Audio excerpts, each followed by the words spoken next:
കണ്ണൂരായിരുന്നാലും കൊച്ചിയായിരുന്നാലും 80,000 രൂപയാണ് ഹജ്ജ് തീർത്ഥാടകരുടെ ticket charge ഈടാക്കുന്നത്. എന്നാൽ കരിപ്പൂരെത്തുമ്പോൾ 1,65,000 രൂപയാണ്. ഇത്ര പരസ്യമായി കൊള്ള നടത്താൻ ഇവർക്ക് എങ്ങനെ സാധിക്കുന്നു എന്നതാണ് ഏറ്റവും വലിയ അത്ഭുതം. ഹജ്ജ് തീർത്ഥാടകരാണ്, കുഴപ്പമുണ്ടാക്കില്ല, വളം വെക്കൂല, അതുകൊണ്ട് അവരെ എങ്ങനെയും പീഡിപ്പിക്കാം, കൊള്ളയടിക്കാം എന്ന ധാരണ ആർക്കെങ്കിലും ഉണ്ടെങ്കിൽ അത് നടക്കില്ല എന്ന് മാത്രമേ മിതമായ ഭാഷയിൽ പറയാനുള്ളൂ. 2-3 ദിവസമായിട്ട് ഈ വാർത്ത നിറഞ്ഞു നിൽക്കുകയാണ്. ഹജ്ജ് യാത്രികർ നേരിടുന്ന പ്രയാസങ്ങളെക്കുറിച്ചാണ് ഇപ്പോൾ ചർച്ച ചെയ്തുകൊണ്ടിരിക്കുന്നത്. കടുത്ത വിവേചനം വളരെ പരസ്യമായി യാതൊരു മടിയും കൂടാതെ ഹജ്ജ് തീർത്ഥാടകർക്കിടയിൽ ഉണ്ടാക്കി വെക്കുകയാണ്. നമുക്കറിയാം, ഹജ്ജ് യാത്രക്ക് വിമാന സർവീസിന് പ്രത്യേക ഫെയറാണ്. കാരണം ചാർട്ടേഡ് വിമാനങ്ങളാണ് പോകുന്നത്. തിരിച്ചു വരുമ്പോൾ അതിൽ യാത്രക്കാരുണ്ടാവില്ല. അപ്പോൾ അതുകൊണ്ട് പ്രത്യേക ഫെയറാണ്, സമ്മതിക്കാം.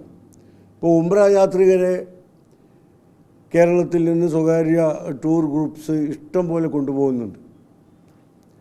ജിദ്ദയിലേക്കും തിരിച്ചും ചാർജ് ടിക്കറ്റിനായി ഈടാക്കുന്നത് 35,000-36,000 രൂപയാണ്, ടു ആൻഡ് ഫ്രോ. അപ്പോൾ ഹജ്ജ് വിമാന യാത്രക്കാരെ സംബന്ധിച്ചിടത്തോളം വിമാനം കാലിയായി തിരിച്ചു വരണം, ചാർട്ടേഡ് ഫ്ലൈറ്റ്. അതുകൊണ്ട് 2 ഭാഗത്തേക്കുള്ള ചാർജ് എടുത്താൽ പോലും 35,000-70,000 രൂപയ്ക്ക് നടത്താവുന്ന കാര്യമാണ്. കേരളത്തിലെ മറ്റ് വിമാനത്താവളങ്ങളിൽ ഈ ചാർജ് വാങ്ങുന്നുള്ളൂ. കണ്ണൂരായിരുന്നാലും കൊച്ചിയായിരുന്നാലും 80,000 രൂപയാണ് ഹജ്ജ് തീർത്ഥാടകരുടെ ടിക്കറ്റ് ചാർജ് ഈടാക്കുന്നത്. എന്നാൽ കരിപ്പൂരെത്തുമ്പോൾ 1,65,000 രൂപയാണ്. എന്താണ് ഈ വ്യത്യാസത്തിന് കാരണം? എന്തിനാണ് ഈ ക്രൂരത, ഈ വിവേചനം ഹാജിമാരോട്? കേരളത്തിൽ 16,000 ചില്ലാനം ഹാജിമാരെയാണ് നറുക്കെടുപ്പിലൂടെ കേന്ദ്ര ഹജ്ജ് കമ്മിറ്റി കേരളത്തിൽ നിന്ന് ഹജ്ജ് ചെയ്യാൻ, സർക്കാർ സംവിധാനത്തിൽ ഹജ്ജ് ചെയ്യാൻ തിരഞ്ഞെടുത്തിട്ടുള്ളത്. ഇതിൽ ഏതാണ്ട് 80% കരിപ്പൂരിൽ നിന്നാണ് ഓപ്റ്റ് ചെയ്തിട്ടുള്ളത്. മലബാറിൽ നിന്നുള്ള ഹാജിമാരാണ്. അപ്പോൾ 80% വരുന്ന ഹാജിമാരെ 1,65,000 രൂപ ഈടാക്കി കൊണ്ടുപോവുക. ഈ കൊള്ളക്ക് ആരൊക്കെ കൂട്ടുനിൽക്കുന്നു എന്നാണ് അറിയേണ്ടത്. ഇത്ര പരസ്യമായി കൊള്ള നടത്താൻ ഇവർക്ക് എങ്ങനെ സാധിക്കുന്നു എന്നതാണ് ഏറ്റവും വലിയ അത്ഭുതം.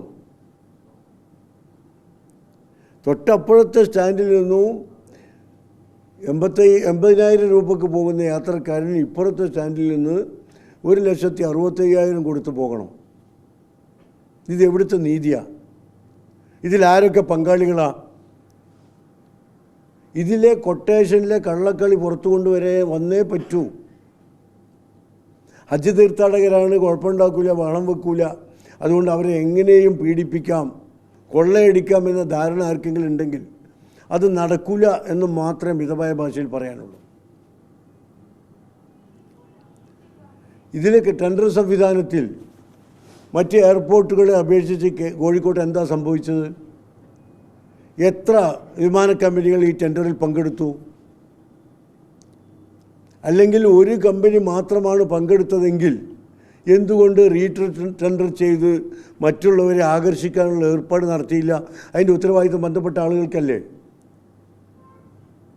ഇങ്ങനെ അമിതമായ സങ്കല്പിക്കാൻ പോലും കഴിയാത്ത ഒരു ചാർജ് കോട്ട് ചെയ്യുമ്പോൾ സാധാരണഗതിയിൽ ആ ടെൻഡർ റദ്ദാക്കി പുതിയ ടെൻഡർ ക്ഷണിക്കാതാണ് പതിവ്.